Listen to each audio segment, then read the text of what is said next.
बिस्मिल्लाहिर्रहमानिर्रहीम अस्सलाम वालेकुम। न्यूयॉर्क टाइम्स ने जो खबर ब्रेक कर दी है उसके बाद से अब तक पूरी दुनिया में खलबली मची है और ईरान में इस वक्त गालिबन एमरजेंसी की सूरत हाल नाफिज होने के लिए जा रही है। न्यूयॉर्क टाइम्स ने बताया है कि it's just a matter of time. ये समझ लें आप, थोड़े ही वक्त की बात है, चंद दिनों या आप समझ लें किसी भी वक्त इसराइल ईरान पर अटैक करने वाला है और ये फुल फ्लेज वॉर होगी। यानी ये वो वॉर है जो हमने आज से पहले अपनी आंखों ने ना देखी ना कानों ने सुनी। उन्होंने कहा कि ईरान भरपूर तैयारी के साथ है, लेकिन जो सबसे खतरनाक उन्होंने पॉइंट इसमें बताया है, ये उन्होंने बेसिकली ईरान की अथॉरिटी से बात करके उन्होंने कहा। इसराइल से उन्होंने बात नहीं की, इसराइल तो ऑब्वियसली कह रहा है। उन्होंने कहा है कि आपको याद होगा कि ईरान के प्रेसिडेंट ने भी कहा था कि हो सकता है कि ये मुझे मारने की कोशिश करे, मैं इस दफ़ा मारा जाऊं। यानी जो वो टारगेट कर रहे हैं, उन्होंने कहा लेकिन हम इनको छोड़ेंगे नहीं। अब सिनेरियो यहाँ पर ये हुआ है कि ईरान के हवाले से जो पॉइंट उन्होंने बताया है वो है कि ईरान ने पिछली दफ़ा 12 दिन की जंग में 500 मिसाइल मारे थे 12 दिन में। वो कह रहे हैं कि इस दफ़ा ईरान एक ही दिन में 2000 मिसाइल मारने के लिए जा रहा है।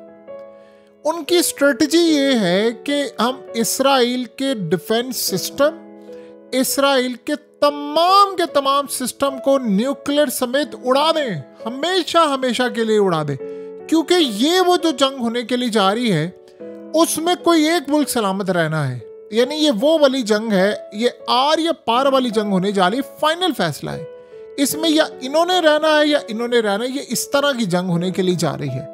तो इस सूरत हाल में ईरान की बका का सवाल है। देखिए, ईरान के अंदर इस वक्त आलूदगी के बायस वो एमरजेंसी नाफिज कर रहे हैं। आपको पता है पानी की कमी है, एमरजेंसी वो नाफिज कर रहे हैं। उन्होंने ऑलरेडी इसराइल पर इल्ज़ाम लगाया हुआ है कि बादलों को मूव कर रहे हैं, सब कुछ करें।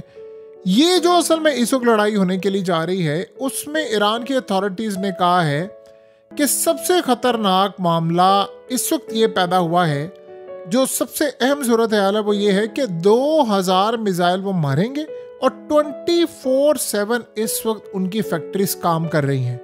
यानी अब आप ये सोचें कि कहाँ ईरान ने 500 मिसाइल मारे थे 12 दिन में, कहाँ 2000 मिसाइल एक दिन में मारेंगे। दुनिया का कोई डिफेंस सिस्टम रोक ही नहीं सकता। इसमें असल में उन्होंने टारगेट क्या किया है कि सारे डिफेंस सिस्टम पर मिसाइल मार रहे हैं। इसमें होगा ये कि छोटे मिसाइल मारेंगे, वही स्ट्रेटजी कि पहले डिफेंस सिस्टम को इंगेज करेंगे, उसके बाद मिसाइलों की बरसात। यानी वो चाह रहे हैं कि एक ही हमारा हमला हो और उसके बाद इसराइल ये काम ना करे, क्योंकि इसराइल ने इस दफ़ा EMP हमला करना है, ब्लैकआउट करने की कोशिश करनी है।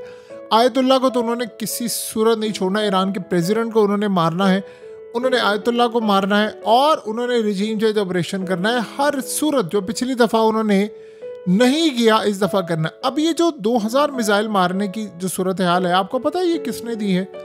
आयतुल्ला का ऑर्डर है, क्योंकि उनको पता है कि अब जान हथेली पर रख दिया, अब आखिरी टाइम आ गया है। हो सकता है इसके बाद वो जिंदा ना बचे, क्योंकि जो लड़ाई है वो होने के लिए जा रही है। इसीलिए असल में नेतन्याहू को एक एडवांटेज हासिल है जो आयतुल्ला को शायद ना हो। नेतन्याहू को जो एडवांटेज हासिल है, वहाँ गद्दार नहीं है उस लेवल के जो ईरान के अंदर बैठे हुए हैं गद्दार। बस आप ये समझ लें, एक ये मेन एडवांटेज हासिल है और इसके बाद पूरे के पूरे मिडिल ईस्ट का नक्शा बदलने वाला है। यानी आप उसका तस्वुर भी नहीं कर सकते कि मिडिल ईस्ट में इस वक्त क्या होने वाला है। सारे उस दिन को याद करेंगे कि काश ये जंग ना होती। और ये जंग इतनी खतरनाक होने वाली है, इतनी खतरनाक होने वाली है, उसमें कुछ कहा नहीं जा सकता कि हो सकता है इसराइल अपने आखिरी मिसाइल भी चला दे, क्योंकि इसराइल की जो सैमसन ऑप्शन है, जो उनकी मिलिट्री डॉक्ट्राइन है, जो उनकी डिफेंस एक पॉलिसी है, उसके मुताबिक ये है कि अगर इसराइल के वजूद को ख़तरा हुआ तो वो पूरी दुनिया को जलाकर राख का ढेर बना देगा। वो यानी हर तरह के आखिरी न्यूक्लियर मिसाइल सब कुछ चला देगा। उसका ये मानना है कि अगर हम नहीं रहेंगे तो कोई भी नहीं रहेगा। ये उनकी पॉलिसी है और ये अब से नहीं कब से उन्होंने ऑप्शन बनाई है। तो अब वो गालिबन इसका भी इस्तेमाल करेंगे। अब सवाल यहाँ पर ये पैदा होता है, 2000 मिसाइल आप मार दें, आप अगले मुल्क को यानी उसका कबाड़ा कर देंगे। अब सोचो उसमें निवातम बेस होगी, F-35 होंगे जो तैयारे हैं खड़े हुए। और आप ये सोचें, बड़ी अजीब सूरत हाल है कि इसराइल ने अपने F-35 तैयारों में से बहुत सारे तैयारे साइप्रस क्यों मुंतकिल कर दिए हैं। वहाँ से वो उड़ेंगे, उनको खतरा ये है यहाँ पर ये अटैक होगा निवातम बेस को। देखिए, ईरान ने पिछली दफ़ा भी शायद, हालांकि ईरान ने पिछली दफ़ा भी बड़ा अच्छा हमला किया था, लेकिन उन्होंने लिहाज रखा था। इस दफ़ा लिहाज नहीं होगा, क्योंकि इस दफ़ा उनको पता है कि आखिरी सूरत हाल है, ये लास्ट वॉर वाली सूरत हाल है, ये लंबी कितनी चलेगी, क्या सूरत हाल होगी। इसमें दो चीज़ें ज़हन में रखें। और जो ट्रम्प ने कहा है जी हमने इनकी न्यूक्लियर फैसिलिटीज़ तबाह कर दी, अब अगर तबाह कर दिए तो अब दोबारा क्यों आ रहे हैं? सिंपल सी बात है, इसराइल के मकासद हैं बहुत बड़े, बहुत ख़तरनाक। जितना इसराइल स्ट्रांग होगा दुनिया उतनी तबाह होगी। तो अब ईरान ने फैसला ये किया है कि अगर इन्होंने लेट से आयतुल्ला को हिट कर दिया तो प्लान उनका ये होगा। असल में पहले भी ईरान के खिलाफ इनका प्लान ये था कि ईरान को मिसाइल चला ना सके।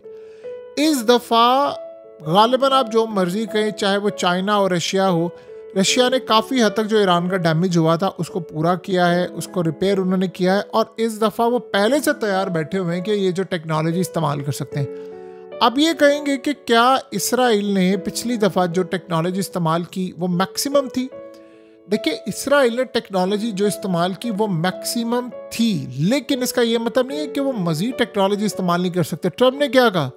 ट्रम्प ने कहा कि मुझे नेतन्याहू ने कहा है मिसाइलों के लिए, वो बार बार कहता है ऐसे मिसाइल दो जो मैंने आज तक सुने भी नहीं है। इसका मतलब वो बना सकते हैं या बने हुए हैं, तो वो कह रहा है या ट्रम्प को भी नहीं पता थे, तो वो मिसाइल मांग रहा है।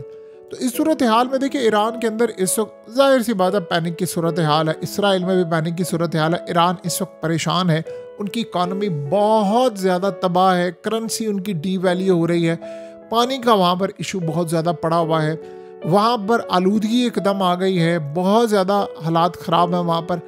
और इस सूरत हाल में जितनी दुनिया की पाबंदियाँ हो सकती हैं वो ईरान पर लगी हुई हैं।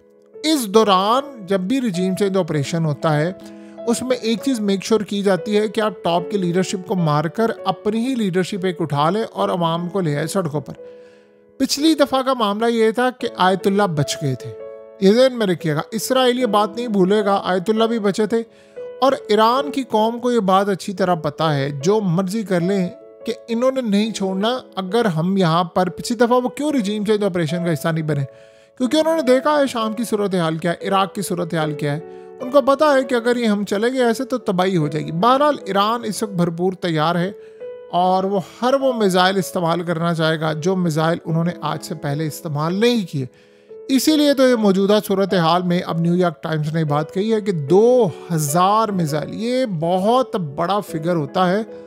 देखिए, इसराइल पूरी कोशिश करेगा अमेरिका से लेकर सारी ताकतें कि वो इन मिसाइलों को रोक सके, लेकिन वो रोक नहीं पाएंगे। ये बात भी तय है कि आप ऐसे मिसाइलों को रोक नहीं सकते। डिफेंस सिस्टम दुनिया का जितना मर्जी अच्छा हो, लेकिन वो इस लेवल पर काम नहीं कर सकता जिस लेवल पर आप चाह रहे होते हैं। अब सवाल ये पैदा होता है कि ईरान ने टारगेट क्या किया। ईरान ने, इसका मतलब 2000 जो मिसाइल मारने हैं, उन्होंने तकरीबन 2000 के करीब एरियाज को टारगेट किया है और उन्होंने नहीं छोड़ना।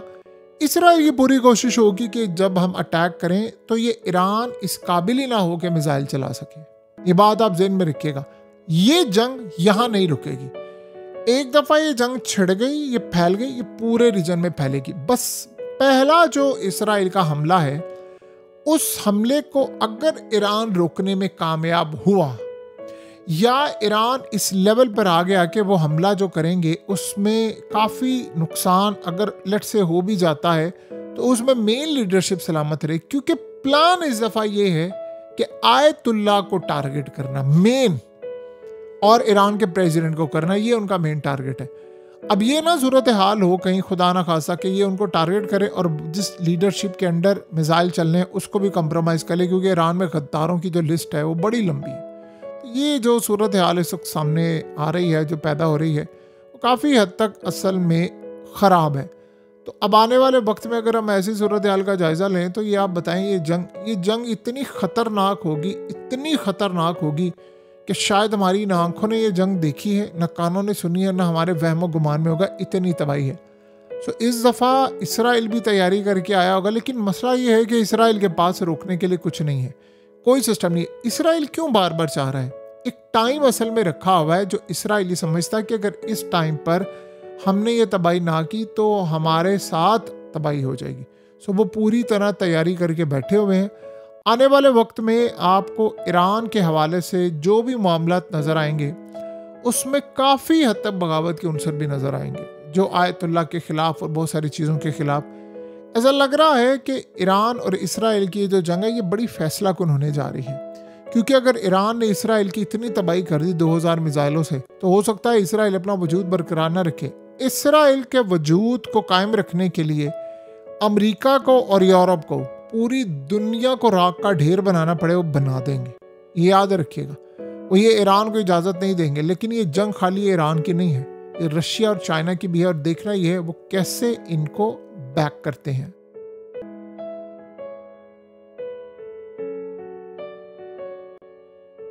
हकीकत टीवी को सब्सक्राइब करना मत भूलें, वीडियो को लाइक करें, शेयर करें और कमेंट सेक्शन में अपनी राय का इजहार ज़रूर करें।